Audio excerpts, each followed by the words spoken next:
Hello বন্ধুরা, আসসালামু আলাইকুম। সবাই কেমন আছেন? আশা করি আল্লাহর অশেষ মেহেরবানিতে সবাই ভালোই আছেন। আজকের ভিডিওতে আমি আপনাদের সামনে যে টপিকসটা নিয়ে আলোচনা করব সেটা হচ্ছে এনআইডি কার্ডের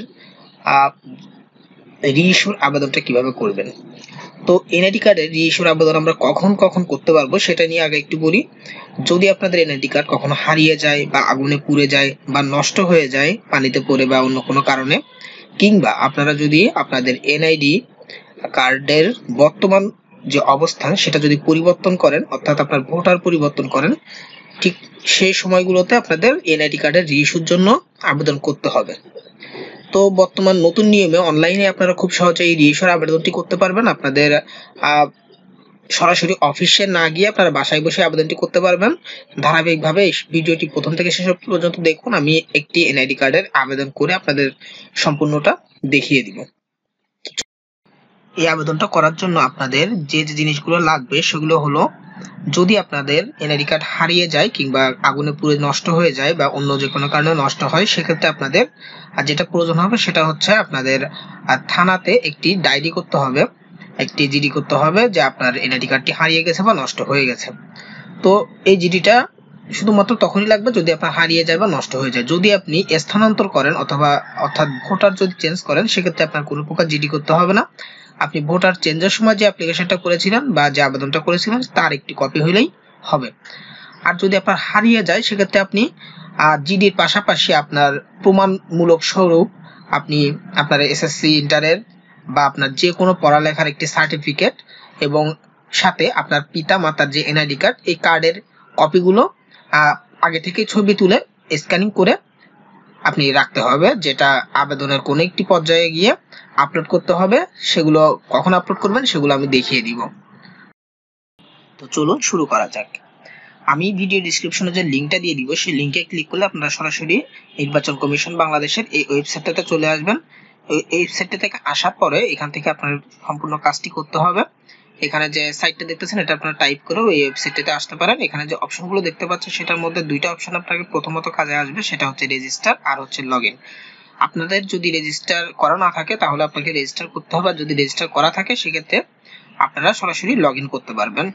তো প্রথমত রেজিস্টারটা যদি না করে থাকেন সেটা কিভাবে করবেন তাই সে একটি ছোটখাটো নমুনা আমি দেখিয়ে দিচ্ছি। যদি আপনারা রেজিস্টার না করে থাকেন, রেজিস্টারে ক্লিক করলে আপনারা এখানকার একটি এরকম পেজে চলে আসবেন। এই পেজে লেখা আছে যে আপনি কি কারা কারা রেজিস্ট্রেশন করতে পারবেন।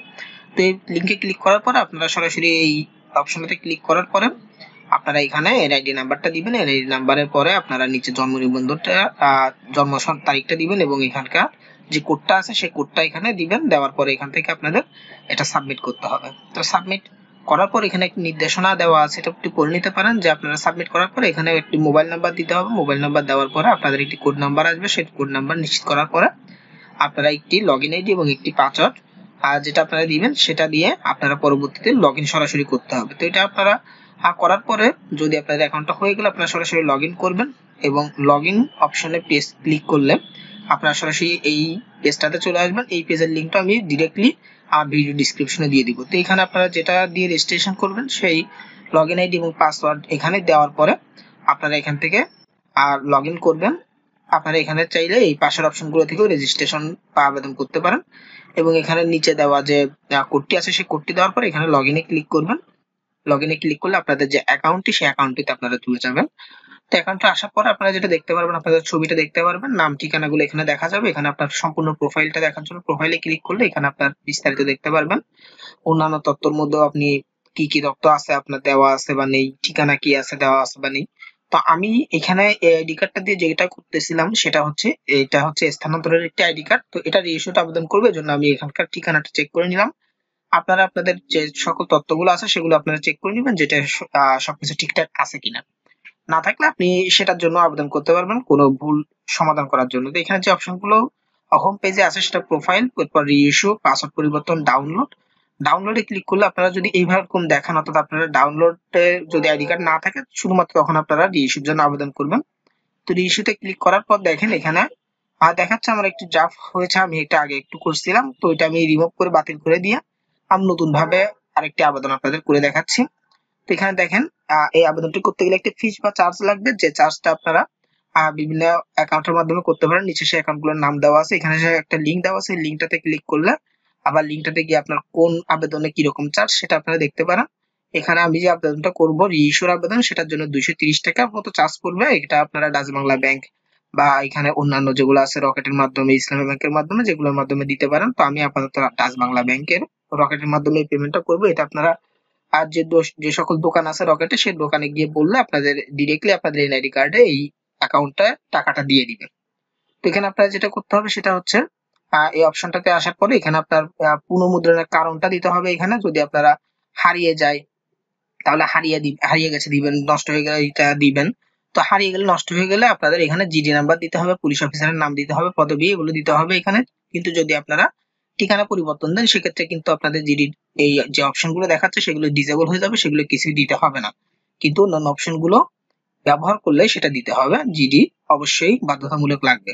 তো এখানে আমি আমার ঠিকানা পরিবর্তন দিয়ে আমি পরবর্তী অপশনটাতে ক্লিক করলাম। পরবর্তী অপশনে ক্লিক করে এখানে দেখেন আমি আগে থেকেই একটি রকেটের দোকান থেকে আমার যে এনআইডি নাম্বার আছে সেই নাম্বারের অ্যাকাউন্টে আমি 230 টাকা দিয়ে রাখছিলাম, যেটা এখানে দেখাচ্ছে। আপনারা যে কোনো রকেটের দোকানে গিয়ে, এজেন্টের দোকানে গিয়ে বললে তারা এই অ্যাকাউন্টে টাকা দিয়ে দিবে, অথবা আপনাদের যদি পার্সোনাল থাকে আপনারা সেক্ষেত্রেও এটা নিয়ে নিতে পারেন। তো এখানে আপনারা যে ধরনটা দিবেন, এটা আপনারা চাইলে আর্জেন্ট দিতে পারেন, চাইলে রেগুলার দিতে পারেন। আর্জেন্ট দিলে আপনাদের 15 দিনের মতো সময় লাগবে, রেগুলার দিলে আর্জেন্ট দিলে 3 দিনের মতো সময় লাগবে, আর রেগুলার দিলে 15 দিনের মতো সময় লাগবে। তো এরপরে এই অপশনটাতে আসার পরে আপনাদের যেটা করতে হবে, কাগজপত্রের এখানে আপনারা যদি হারিয়ে যায় বা আপনাদের অন্যান্য যে কোনো সমস্যার কারণে যদি নষ্ট হয়ে যায়, তাহলে যেটা বললাম আপনাদের পিতামাতার এনআইডি কার্ড প্লাস হচ্ছে আপনার কোনো সার্টিফিকেট বা অন্যান্য যে সকল ডকুমেন্ট গুলো আছে, বিদ্যুৎ বিলের কাগজ, এই টাইপের কাগজগুলো আপনারা এখানে আপলোড করতে পারেন। তো এখানে অনেকগুলো অপশন দেওয়া আছে, আপনারা সবগুলো অপশন দেখে কোন অপশনে কাগজগুলো এখান থেকে আপলোড করতে পারবেন, এবং জিডির কাগজটা অবশ্যই আপলোড করবেন। আর যদি আপনারা রিইস্যুর ক্ষেত্রে যদি আপনারা পরিবর্তন করেন, স্থানান্তর, সেক্ষেত্রে আপনারা আদার্স যে অপশনটা আছে অপশনটাতে ক্লিক করে এখান থেকে আপনি যে পরিবর্তনের জন্য যে আবেদনটি করেছিলেন সেই আবেদনের যে কপিটা আছে, আবেদন ফর্মের যে কপিটা, সেই কপিটা আগে থেকে ছবি তুলে বা স্ক্যান করে রাখবেন, সেটা আপনি এখান থেকে আপলোড দিবেন। তো আমি যেহেতু করে রাখছি আগে থেকে, আমি এটা এখান থেকে ওপেন দিয়ে আপলোড করে নিলাম। এখানে আপলোড করে ফেললে এখানে নিচে দেখতে পাচ্ছেন আপনার একটা আপলোড হয়েছে। এখানে যদি একাধিক কাগজ আপলোড করেন সেক্ষেত্রে একাধিকবার ক্লিক করে ডাউনলোডে ক্লিক করলেই আপলোডে ক্লিক করলে এখানে একটা একটা করে সবগুলো আপলোড হয়ে যাবে। তো আপনার যখন সবগুলো এখানে একেবারে আপলোড হয়ে যাবে, আপনি পরবর্তী যে অপশনটা সেটাতে ক্লিক করবেন। এবার দেখেন এখানে বলতেছে আপনার পরিবর্তন গুলো নিশ্চিত করে সাবমিট করুন। তো আপনি ঠিকঠাক কি আবেদনটা করতে পারছেন কিনা এটা যদি নিশ্চিত হয়ে থাকেন তাহলে এটাকে সাবমিট করবেন। এটা সাবমিট করলে এরপর কাজ শেষ হবে, অর্থাৎ এরপরে আপনি যেটা পাবেন সেটা ডাউনলোড করে রাখবেন অ্যাপ্লিকেশন কপিটা। সেটা কিভাবে করবেন সেটা আমি দেখাই দিচ্ছি এখন। এখানে যে আপনি রিইস্যুর আবেদন করছিলেন সেই রিইস্যুর অপশনটাতে আপনাকে আবারও যেতে হবে, এবং রিইস্যুর অপশনটাতে যাওয়ার পরে এখানে দেখেন আপনার একটি আবেদন অ্যাপ্লিকেশন পেন্ডিং রয়েছে। এই অ্যাপ্লিকেশনটি ডাউনলোড করার জন্য আপনাকে ডাউনলোড অপশনে ক্লিক করতে হবে। ডাউনলোড অপশনে ক্লিক করার পরে আপনারা একটি পিডিএফ ফাইল পেয়ে যাবেন, যেটাকে আপনারা ডাউনলোড করে নেবেন। আমি ডাউনলোড করতেছি এটাকে, আপনাকে এই ফাইলটাও দেখাই দিই, পরবর্তীতে এটার কাজটাও একটু বলে দিব। এটা আমি এখান থেকে ওপেন করি আগে। এটা দেখেন আমি যে ফাইলটা এইমাত্র যে অ্যাপ্লিকেশনটা করলাম সেটার একটি হার্ড কপি বলতে পারেন, আর এটা সফট কপি। এটাকে ডাউনলোড প্রিন্ট করে নেবেন এই কপিটা। এখানে এনআইডি নাম্বার বা পিতামাতার সম্পূর্ণ নাম, এনআইডি নাম্বার এগুলো আছে। এখানে নিচে কিছু অপশন আছে, এই অপশন গুলো আপনারা এটা প্রিন্ট করে এখানে আবেদনকারী স্বাক্ষর করে বিস্তারিত লিখে আর ফিস কোন মাধ্যমে জমা দিয়েছেন সেটা লিখে এটা নিয়ে আপনারা নির্বাচন অফিসে যেতে পারেন, অথবা আপনারা কিছুদিনের জন্য অপেক্ষা করতে পারেন, অর্থাৎ 10-15 দিন। আর যতদিন না পর্যন্ত আপনাদের মোবাইলে মেসেজ আসে, মেসেজ আসার পর আপনি ডিরেক্টলি অনলাইন থেকে সেটা ডাউনলোড করতে পারবেন আপনাদের এনআইডি কার্ড, অথবা সরাসরি অফিসে গিয়ে আপনার এনআইডি কার্ডটা তাদের থেকে নিয়ে আসতে পারবেন। তো এইভাবে খুব সহজে আপনারা রিইস্যুর জন্য আবেদন করতে পারেন কোনো ঝামেলা ছাড়াই। আশা করি ভিডিওটি আপনাদের কাজে আসবে, আপনারা রিইস্যুর জন্য আবেদন করতে পারেন। আর যদি কোনো সমস্যার মধ্যে পড়ে তাহলে অবশ্যই আমাকে কমেন্ট করে জানাবেন।